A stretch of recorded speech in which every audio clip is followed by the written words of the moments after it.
ആ വിധിന്യായത്തിൽ അത് ബെച്ചു കുര്യൻ തോമസ് എന്ന് പറയുന്ന ഒരു ന്യായാധിപൻ്റെതായിരുന്നു ആ വിധിന്യായം. അത് 2023 ഒക്ടോബർ 5-നാണ് ആ വിധി പുറപ്പെടുവിച്ചത്. ആ വിധിയിൽ അദ്ദേഹം വിശദമായ ചില കാര്യങ്ങൾ അദ്ദേഹം പറഞ്ഞു. CBIയുടെ ആദ്യത്തെ റിപ്പോർട്ടിൽ 20 വീഴ്ചകളുണ്ട് എന്ന് ബിച്ചു കുര്യൻ തോമസ് എന്ന് പറഞ്ഞ ന്യായാധിപൻ ചൂണ്ടിക്കാണിച്ചു. എന്നിട്ട് അദ്ദേഹം ആ 20 വീഴ്ചകൾ വിശകലനം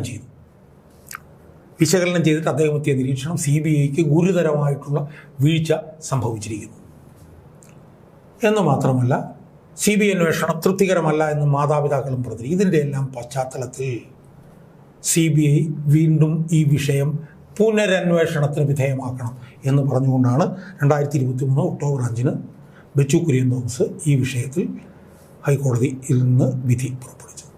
20 വീഴ്ചകൾ, ആ 20 വീഴ്ചകളുടെ അടിസ്ഥാനത്തിൽ വീണ്ടും പുനരന്വേഷണം. സുഹൃത്തുക്കളെ, അതിൻ്റെ അടിസ്ഥാനത്തിൽ